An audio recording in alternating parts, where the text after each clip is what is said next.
quand on organise une manifestation, c'est toujours un défi assez incroyable parce que soit on décide d'un thème au départ et on demande à tous les intervenants de décliner une variante du thème, soit ce qui se passe aux journées de l'économie, c'est exactement l'inverse.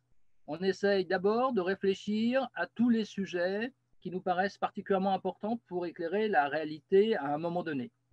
Et à partir de là, j'essaye moi de trouver normalement la dimension centrale. Et l'an dernier, par exemple, quand j'avais proposé la décennie de tous les dangers, ça surprenait pas mal les gens. Alors je disais, écoutez, il me semble bien qu'il y a beaucoup de signaux d'alarme qui apparaissent dans les sujets qui sont proposés.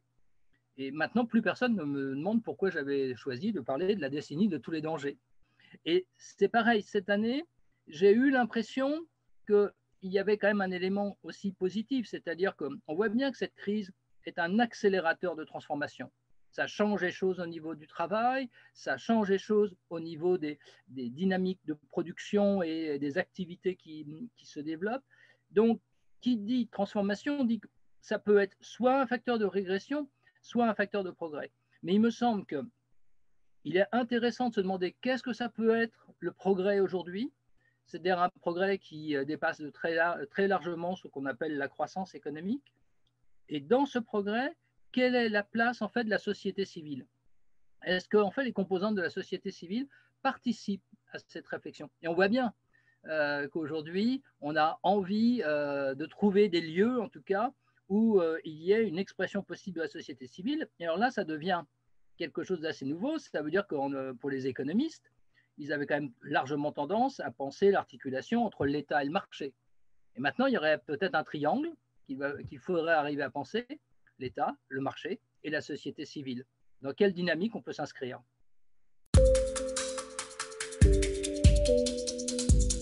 Le premier grand défi des GECO, c'est déjà de les organiser. C'est particulièrement complexe puisqu'en fait, on n'a aucune visibilité. C'est-à-dire qu'on organise un événement en ne sachant pas, dans les jours à venir, quel sera le contexte. Donc, on a essayé de gérer cela, je dirais, de la manière la plus souple possible. Être résilient, j'ai l'impression que c'est un peu le concept à la mode aujourd'hui. Pour être résilient, on a à la fois une partie des GECO en présentiel, qui se passe dans des salles avec diffusion en direct. On a en même temps des GECO qui sont en digital, avec des conférences qui, elles, seront donc uniquement sur Internet.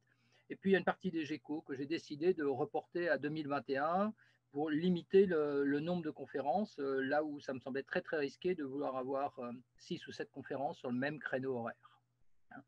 Donc, c'est beaucoup d'énergie parce qu'en fait, on passe notre temps à résoudre des problèmes pour chaque conférence. En fait, rien ne s'organise automatiquement. Voilà, c'est le grand défi 2020. C'est qu'on a l'impression un peu comme si on revenait au travail manuel de l'ancien temps où il faut sculpter chaque objet, un par un, voir la situation de chaque intervenant, de la technique pour chaque conférence.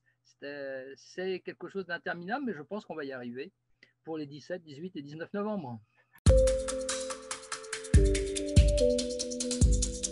Si on regarde un peu les grands débats qui nous animent tous, j'ai l'impression qu'il y a des grands champs de questions aujourd'hui.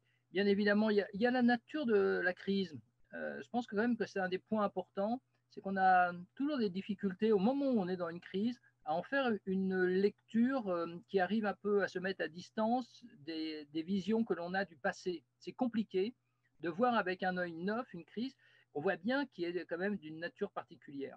C'est d'autant plus compliqué, je pense, que dans la crise actuelle, on voit que d'un côté, elle est d'une nature en effet différente. Ce n'est pas d'abord une crise économique, mais ça veut dire que l'impact est difficile à identifier puisqu'on a des données souvent macroéconomiques, mais l'impact est extrêmement différent. On a des secteurs qui s'en sortent mieux, des secteurs qui s'en sortent plutôt mal, mais à l'intérieur des secteurs, il y a des entreprises qui peuvent s'adapter, surmonter la crise, d'autres qui, pour une foule de raisons, sont mal positionnées, elles ne sont pas au bon endroit, elles ne sont pas sur les bons produits, elles ne sont pas sur la bonne place dans la chaîne de valeur et elles sont dans des difficultés considérables. Donc en fait, c'est une crise qui crée une énorme hétérogénéité.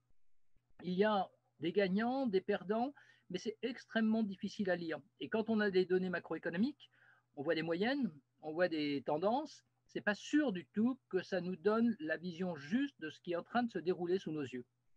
Donc je crois qu'on a du mal à lire cette crise, et il me semble que ça nous ramène souvent dans le passé aussi à la difficulté que les contemporains ont eu pour interpréter la crise dans laquelle ils étaient.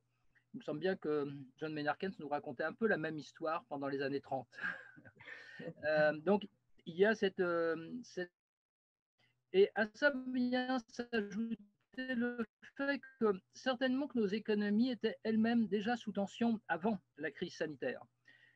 On avait une vision peut-être un peu simple des choses. On pensait qu'on allait vers une grande société salariale.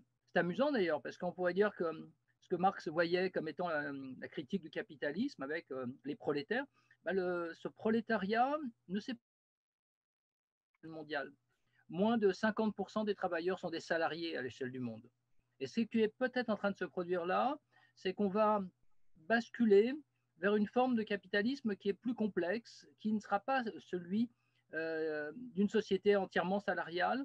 On voit qu'on va de plus en plus vers des travailleurs qui auront des formes de contrats différentes, qui seront indépendants vis-à-vis de l'entreprise pour laquelle ils travailleront, mais ça risque de créer une énorme polarisation. Et c'est les phénomènes de polarisation certainement aujourd'hui qu'il faut le plus observer, parce que ces travailleurs indépendants, d'un côté, ce seront certainement des travailleurs hyper qualifiés, très bien rémunérés, qui en fait seront un peu des chefs d'entreprise de leur propre entreprise individuelle.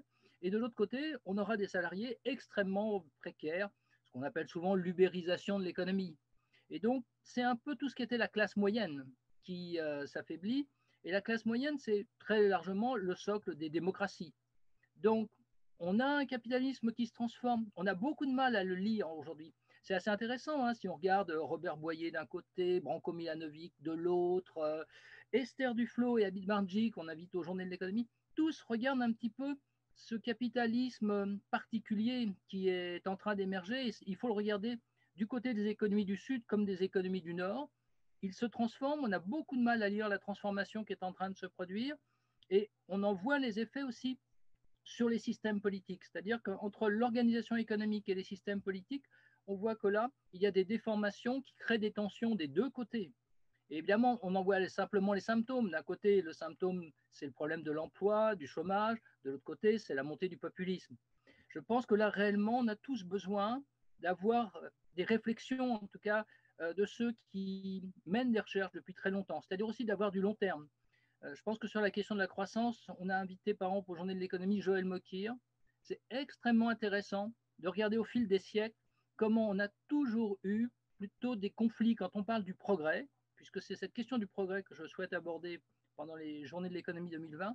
On a toujours eu des tensions entre ce qu'on appelle les anciens et les modernes. Les anciens qui pensent qu'en fait, on se renouvelle en s'appuyant sur la tradition, et les modernes qui veulent construire une théorie en rupture avec ce qu'ont pu dire les anciens. On a là quelque chose qu'on retrouve sans arrêt.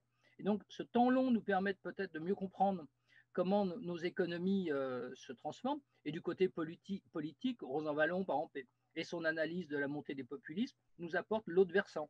Et je crois qu'il faut arriver à combiner cette dynamique entre transformation économique et tension politique. Moi, j'ai l'impression quand même qu'on se pose des questions à différents niveaux. On voit bien qu'il y a eu une réaction massive des gouvernements à la crise que nous sommes en train de vivre. Et tout de suite, c'est amusant, ça nous a amené à la question qui va payer la dette. Alors c'est vrai que c'est un sujet, et c'est un sujet surtout, je pense, par rapport aux solidarités intergénérationnelles. Donc, il y a un vrai sujet aujourd'hui qui est cette question de la solidarité intergénérationnelle, mais elle ne se limite pas à la dette, à mon avis. On voit bien que l'entrée sur le marché du travail, le déroulement des carrières vont être des enjeux extrêmement importants.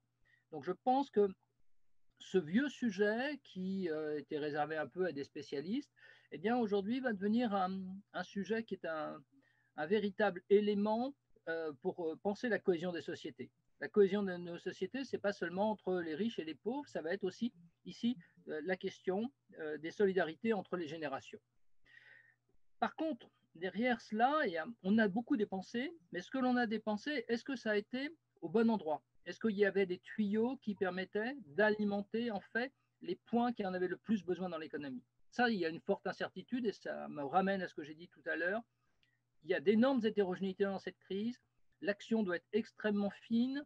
Est-ce qu'on était équipé avec un État qui est plutôt centralisé pour arriver à réaliser cette attribution, on pourrait dire ici, des fonds là où ils sont le plus nécessaires? Donc, il y a cet autre élément qui est en train d'émerger de plus en plus et qui n'était pas un élément familier des économistes, c'est d'essayer de comprendre l'économie des territoires. L'économie des territoires, a priori, c'est une difficulté. Hein. Le raisonnement économique est un raisonnement abstrait qui, à l'origine en tout cas, avec son équilibre général, se fait totalement en dehors de l'espace. Aujourd'hui, justement, l'espace est devenu extrêmement important et c'est compliqué parce qu'on voit comment on a à la fois des éléments d'intégration des économies, par exemple, c'est tous les systèmes de chaînes de valeur, mais en même temps, ces phénomènes d'intégration se doublent de phénomènes de désintégration, puisque ça veut dire qu'on a des entreprises qui éclatent leur manière de produire. Et les territoires sont des acteurs plus ou moins puissants ou plus ou moins passifs de ces phénomènes. Donc, je pense qu'on doit absolument comprendre en ce moment comment se transforment ces systèmes économiques à l'échelle des territoires. Mais en même temps, on voit bien que tous ces territoires interagissent à des échelons plus larges. Et le premier échelon certainement important, c'est l'Europe. C'est voir quel est l'impact ici de cette crise sur la dynamique européenne. Et c'est assez intéressant parce que d'un côté, on voit que ça pousse la Commission européenne à être plus active. Je pense que cette Commission européenne, qui était quand même perçue comme une technostructure très, très éloignée, est peut-être un peu plus visible aujourd'hui, qu'elle est la première à parler de Green Deal, donc aussi de verdissement de l'économie. Donc, peut-être que ce qui est en train de changer, ce sont tous les échelons auxquels on regarde la transformation économique, du plus local, du plus territorialisé, jusqu'au plus large, l'Europe et derrière le multilatéralisme. Je pense qu'en fait, c'est peut-être là une des dimensions intéressantes du déroulement de la crise qui nous oblige à croiser les regards à ces différents niveaux.